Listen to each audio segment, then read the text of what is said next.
This is Karen Yankovich, and you're listening to Chasing Dreams with Amy J.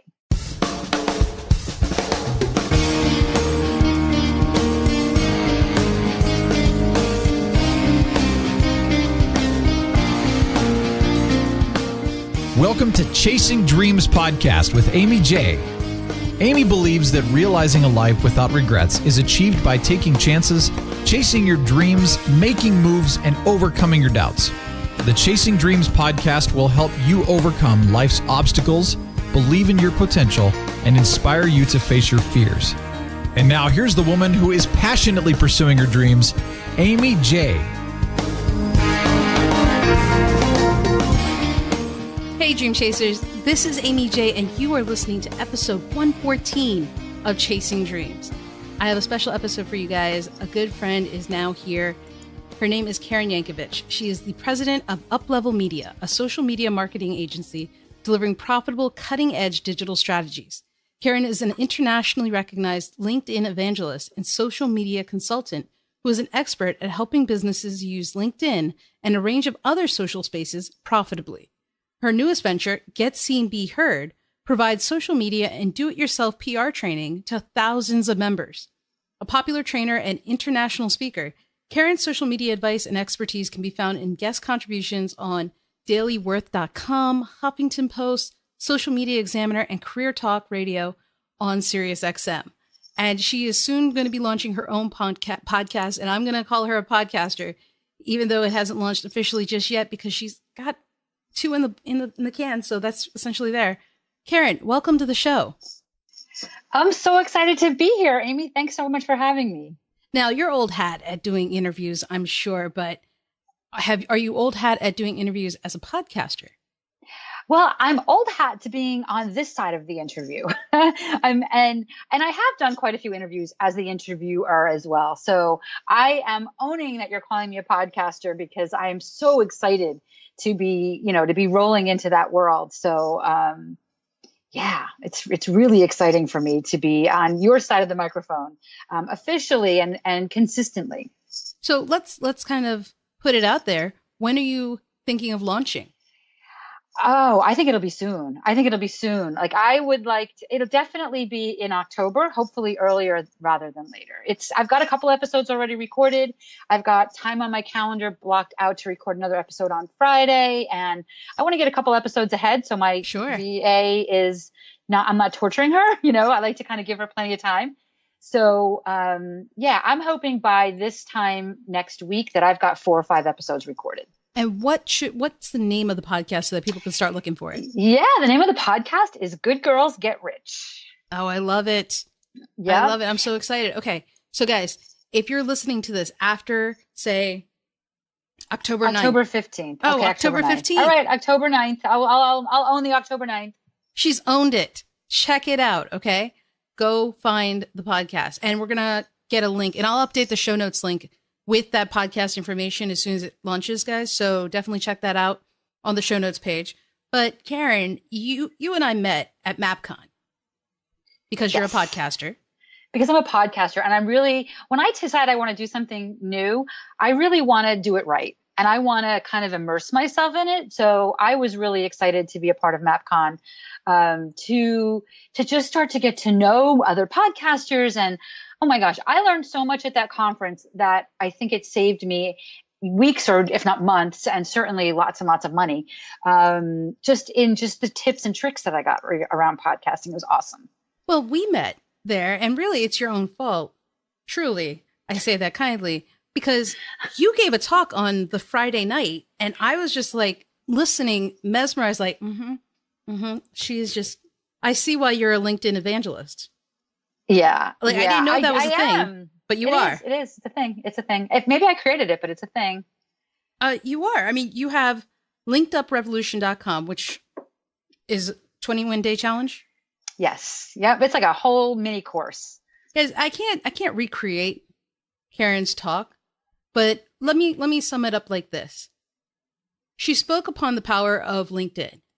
And even more than that, she talked about the power of networking. And I was just blown away by that. And I know I wasn't the only one, because I'd been talking to some people, and it seems like not everybody understands the power of networking. especially when you're chasing dreams.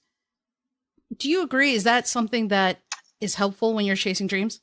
Absolutely. Absolutely. It's because, when you're chasing dreams, what you want to do is you want to start to hang out with people that are already experiencing those dreams, right? So you can do that really easily when you're networking, right? I decided I want to become a podcaster. That's a dream.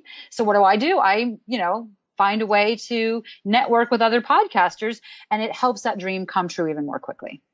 Now, have you always been a LinkedIn evangelist? Like, how does that come about? I want to talk more about networking, but I got to understand how you got here. You know what?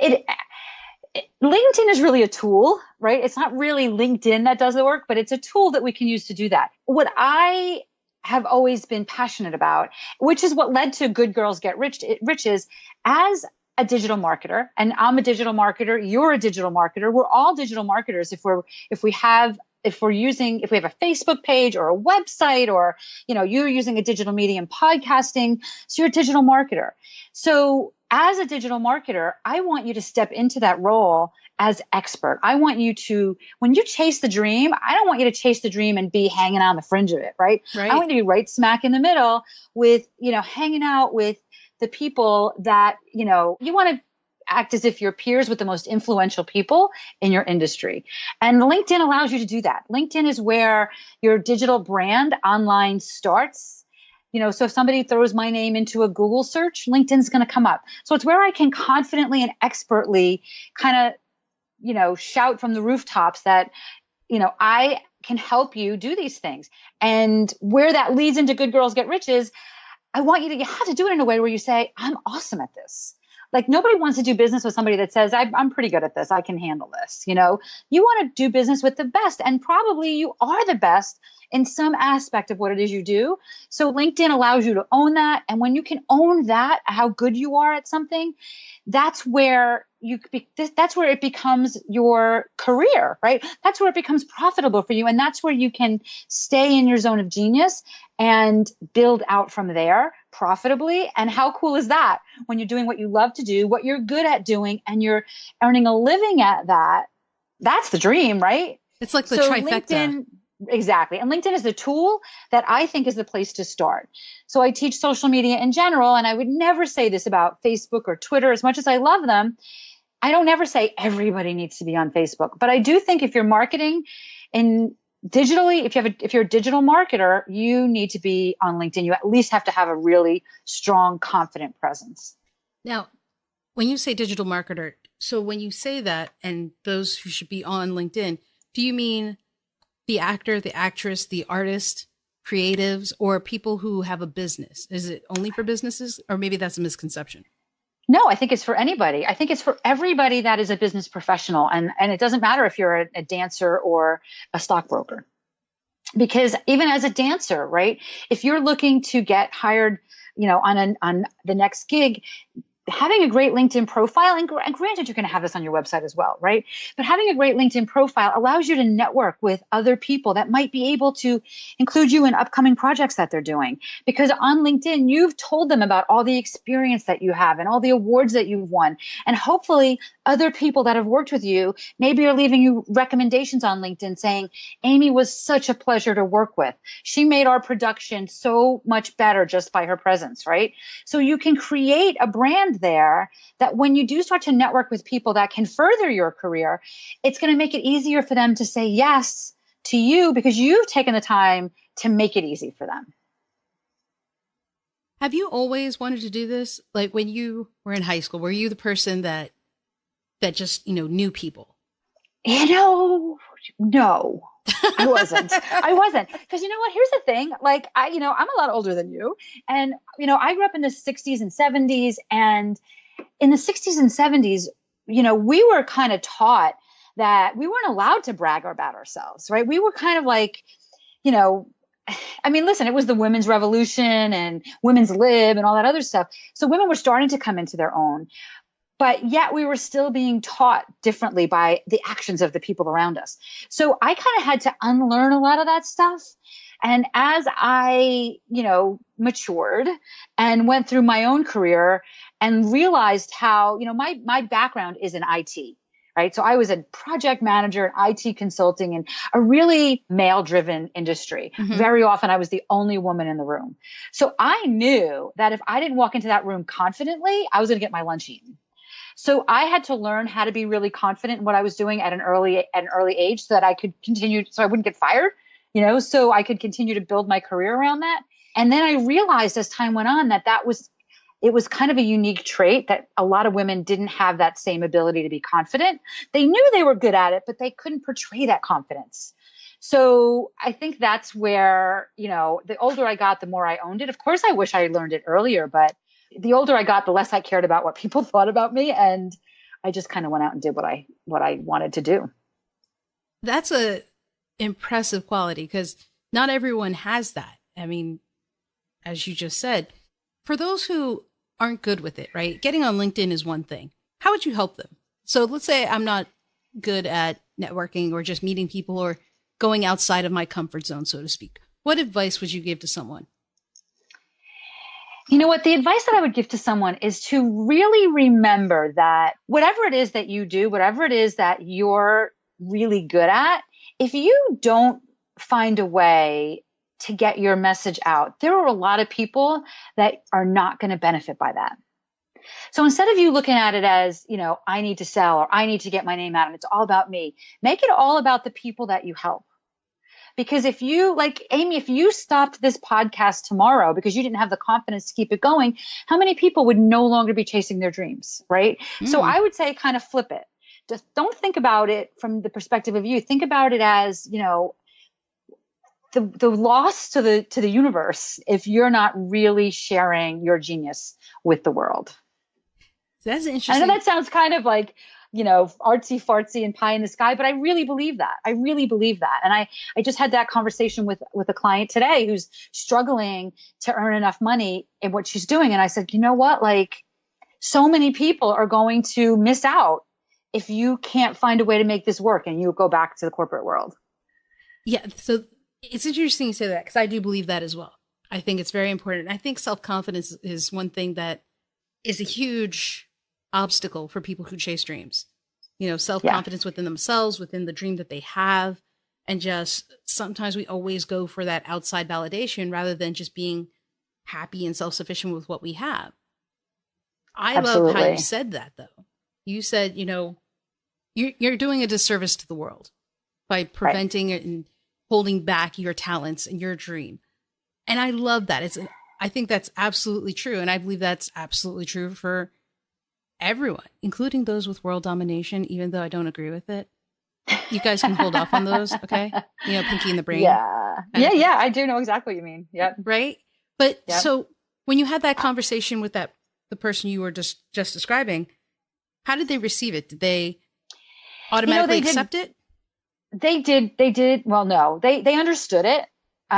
Will they be able to put it in place? And the conversation went something like, sometimes you have to, the example that I gave her was, I know for a fact that my business would grow faster if I would go live on Facebook on a more regular basis or LinkedIn or Twitter or whatever. But I don't, because half the time I work from home and I'm not showered until 2-3 o'clock in the afternoon. And, and if I would just get in the same habit I would get in if I was working and had to get up and shower and be in my car at 7 o'clock in the morning, why can't I get up and shower and be ready? Right?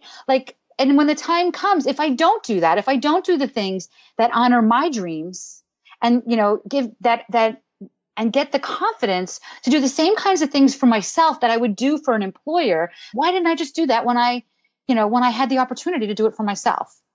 Does that make sense? Is that too circular? No, not at all. Because, okay, it's funny you say it. So I'm in the process of writing a book, and it's a very difficult thing to do on top of finding time to do said thing.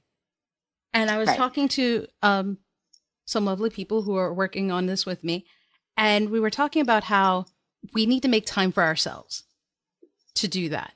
If somebody else needs me, or it just sends me an email, puts time on my calendar, whatever, or it needs me to do something, I will be there the drop of a dime. But when it comes to my own thing, if I put the same effort that you just described into my own stuff, into my own dreams, how far would they go? Absolutely. Absolutely. And it's about honor. You're exactly right. It's about honoring yourself. But that confidence is an important part of honoring yourself, because a lot of times maybe we don't feel that we're worthy of that, Mm. So I think it all kind of comes together. And that's really the message that I'm hoping to get across in my podcast, is that you can have it all. We live in a world right now that allows us to have it all. We have so many very free and low cost tools that we can position ourselves right alongside Pepsi and Walmart, right, with our marketing. But we've got to have the confidence in ourselves and honor ourselves and believe in ourselves that we can actually do those things. And then we have to do it, right? Then we have to put it into action. Yeah. The putting into action thing is a struggle, along with the confidence thing. But the other thing, and I just love this conversation. The other thing I find, and maybe you have as well, is people who are cemented in the dream without realizing that the shape could change. Oh, I love that. Yes, yes, yes, yes. I love that. Right? Yes. So absolutely. Absolutely. An example is a happy couple wants to have a baby, but for whatever reason, they are unable to, medical complications, if you will. Therefore, the dream is dead. But should the dream be dead? Because there's adoption, there's all these other options. The shape changes. Yep. And often when you kind of let go of the expectation of how it's going to happen and just let it happens in ways you would never have expected it to happen. Right. Because like I can give you a personal example of that. Yeah. Like a year and a half ago, my kids are grown. So I put my house on the market and I'm like, I don't even know where I'm going to go. I'm probably just going to rent something someplace. And I had all these ideas of where I was going to go. And I wanted to be close to Manhattan and be near a train line. And I was looking at spending a ton of money every month for some, and I don't really need it to be big and fancy, but, I needed to have a dog. I wanted to have washer and dryer in the place and all these, things I had in my head.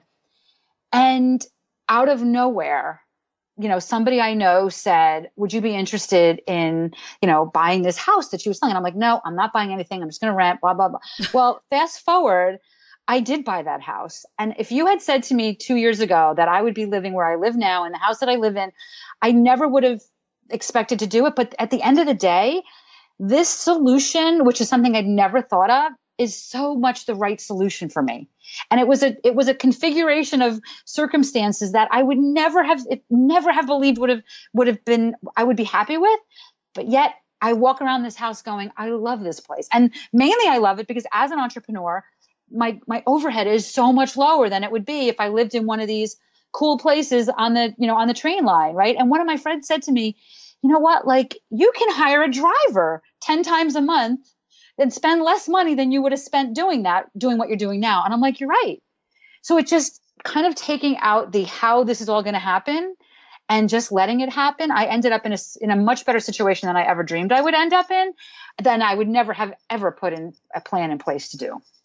Let me ask you this, because of that experience, how long did it take for you to wrap your head around that, to move away from what you were originally thinking and accept or consider even this new possibility? Yeah. Not that long, not that long, because as I started to kind of work through it, it just was like, wow, that makes sense. Like I never would have thought of it before, but it all made sense as I was putting it in place. And, in addition to, having having as an entrepreneur, right, without having a regular paycheck, I don't get, nobody writes me a $10,000 check every month that I can count on every month. I have to regenerate my income all the time. It's really nice to know that I can keep my overhead low, mm-hmm. and it allows me to do so many more fun things, as opposed to having triple what I'm spending on this. And, so again, at the end of the day, once I started to,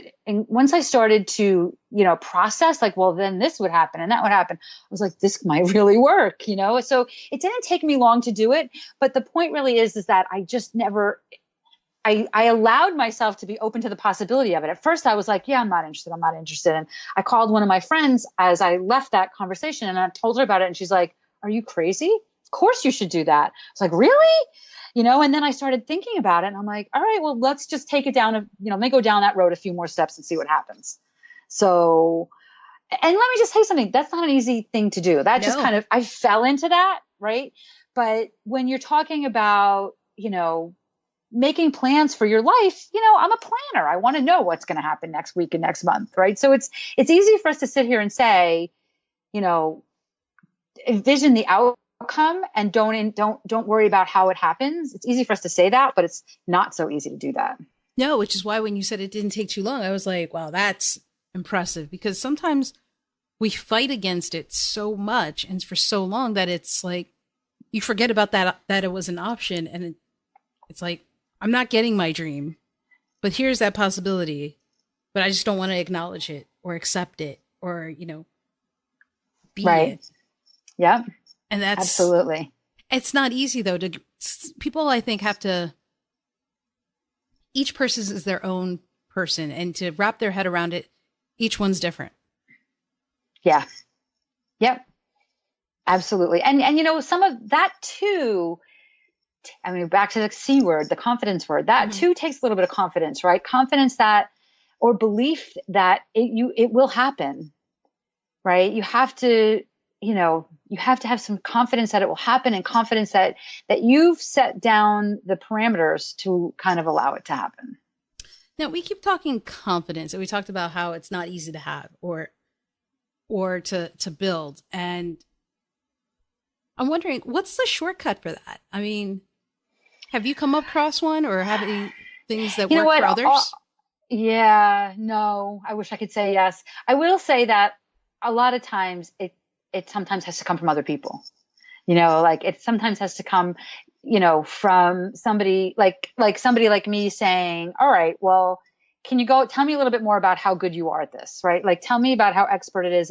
And, sometimes you have to allow other people to support you in some of these things, right? I mean, I guess there's people out there that have confidence in themselves and can just go out there and do it. But very often it comes from the people that you surround yourself with. Let me ask you about this concept. False confidence. I don't necessarily mean it as false. Oftentimes people find or have said, hey, Amy, you seem really confident. And I like to think of myself, honestly, as a introvert, extrovert kind of person. Yeah, me too. Right? But me too. I exude confidence, but sometimes it's a false confidence. I'm going to just fake it till I make it. Yeah. Yeah. Well, somebody just told me something recently. I don't remember who said this, but somebody's theory is fake it till you are it instead of fake it till you make it. I like fake it that till you one. are it. Right. So it isn't about like BSing your way through something, right? It's about, like when I go back to my days in IT, or even social media, things change constantly. So like for example, the day before we're recording this, Twitter announced that it may be changing its character count to 280 characters. If somebody said that to me in a meeting, I'd be like, yeah, that didn't happen. But knowing social media, I have to have the confidence to be able to say, really? Okay, let me check that out and get back to you. So back to my IT days, I'd go to meetings, I'd walk out of meetings, and my colleagues would look at me and say, do you know how to do any of that stuff you just said you could do? And I'm like, yeah, no, we're going to have to go figure it out now. You know what I mean? Like, we have to go figure it out now. But so it isn't about you don't want to make stuff up, but it is truly about, so when you say fake it like it's okay to not know everything, but stepping into it. And like I said before, positioning yourself as if you're peers with the most influential people in your industry. And that will eventually happen if you can really step into that role. I like how you said that. Cause I said, fake it till you make it. I like it. I like what you were saying, fake it till you are, but I also like how you were explaining, you don't want to lie. Right. Right. You don't want to make up stuff and then not do it. You want to deliver on whatever you're doing. And I think that we should definitely make that distinction. Yes. Here. And that's really what I was going. That's really where I was going. And that even, listen, that even goes for your LinkedIn profile. There's no LinkedIn police. I don't want you to make stuff up, but I do want you to be creative. If right now my role is sales and marketing, that's what I teach. So I've recreated my previous roles to roll up to that. If what I was currently doing is HR, those roles on LinkedIn that you see 3, 4, 5 jobs ago would be more HR focused, right? So it's about recreating your past, not making it up, but recreating it so that it supports what you're doing right now. And that's how, that's kind of, it's not lying about it, right? But it is about recreating it in some ways. Well, and sometimes it's just not important. Sometimes it's just not important. The details aren't important. It's the outcome that was important. Yeah. So it's okay if the details, there's nobody that remembers you from those days going, well, I remember that blue project. Shirt on, not a red shirt on, So right. I remember that project. All right. he did was, and the thing is, I think the important part of what you're saying is you're not lying on your LinkedIn profile. Don't do that. But right. You're presenting it differently. You're changing the perspective of what you did. Yes, I love that. Changing the perspective of what you did. Exactly. You're focusing on certain parts of it, and that's all good. And I think, because it all comes back. They all are interconnected when you're talking networking, when you're talking confidence, when you're talking about presenting yourself and your dream. At MAPCON, we talked about this a little bit earlier. Did you feel that there was a vibe? I mean, as someone who is new to podcasting, how was it for you being in a room full of other podcasters? I tried to soak it all in, mm-hmm. To really just kind of sit back and soak it all in, because I know when I'm out of my element, and I was a little bit out of my element because I could tell there was just such genius in the room. But I also knew that, just like we talked about earlier, these are the people I want to surround myself with for the next 6 months or year as I'm building up a reputation as a podcaster for myself. So it was about learning about podcasting, but it's also about positioning myself as if I'm peers with the most influential people in podcasting. Right. So that's one of the reasons why I went. I really wanted to go and get to know the people that are doing this really, really well and support them in any way that I could, and hopefully get their support in return. Yeah.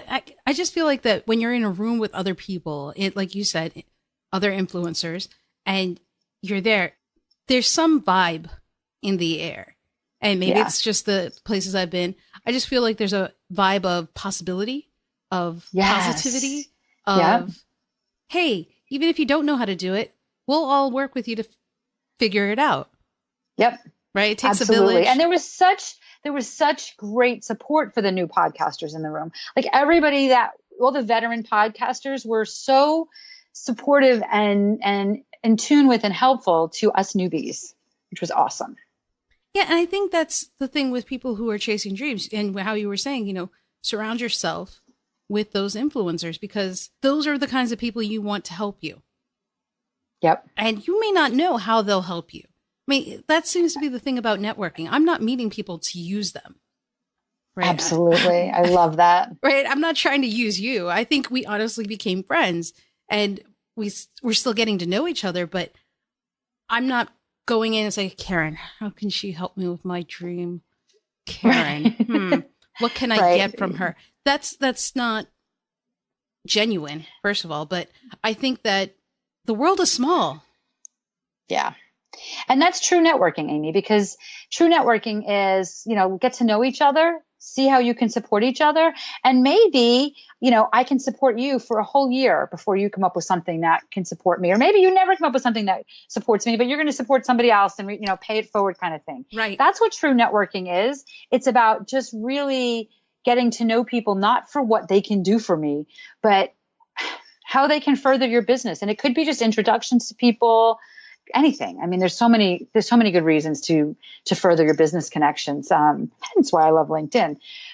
But yeah, I agree. It's important to be just open-minded and not be thinking about, because you know what, at the end of the day, Amy, for all I know, your brother is the CEO of LinkedIn, and can get me on their stage, right? I don't know that when I'm meeting you. So that's true. So you just don't know, like you might have conversations with somebody and they may say to you, you know what? I really want you to meet my cousin Joe. I think now, and maybe that here, his cousin Joe is going to be a great contact for you. You're getting this warm intro to somebody you didn't even know existed, right? So it's really just about, being of service and continuing to do that and knowing that it's going to come back to you somehow, some way. And sometimes it might just be karma or having a nice new person in your life. Yes, absolutely. Absolutely.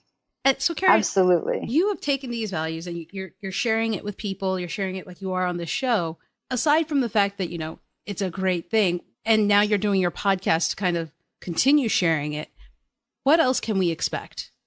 Or is the podcast the latest vision? Well, the podcast is I really am anxious to get it going because the podcast is replacing my blog. Mm-hmm. And I think I still will blog on occasion, but I haven't gone this long without putting a blog out in years, so I'm really anxious to get back out there with consistent content. So the podcast is going to be that. I have my my LinkedIn challenge, the Linked Up Revolution, and Get Seen, Be Heard, which when you introduced me is the latest venture. That's really a digital program that supports small business owners in social media and PR, which is a lot of people don't think about PR when they think about their digital marketing. And podcasting is PR of sorts, right? If you are, if you're a new business owner and you want to get your name out there, who's got a podcast that talks about the kinds of things you do? And maybe you can pitch yourself to be on their podcast, right? So the Get Seen, Be Heard brand is a lot about that. It's about how to incorporate the social media and PR together to really accelerate your marketing efforts. I love it. I'm definitely going to be checking it out, as should you guys also. And remember, October 9th, the podcast launches, so you should be checking that as well. Karen, before I let you go, I have to ask, and I have a feeling I know the answer, but let's see. What is one thing you would recommend or suggest a dream chaser do in chasing their dreams? One action. One action.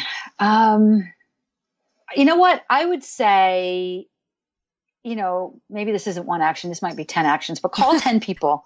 Call 10 people in the next month that are doing what it is that you want to be doing. And maybe, maybe you connect them on LinkedIn first, and maybe you do some positioning, but literally try to get on the phone with people, because outreach to people that, could further your career, there's nothing like outreach. So the digital marketing is what positions you and how everybody checks you out, right? But it doesn't replace actually getting on the phone with people.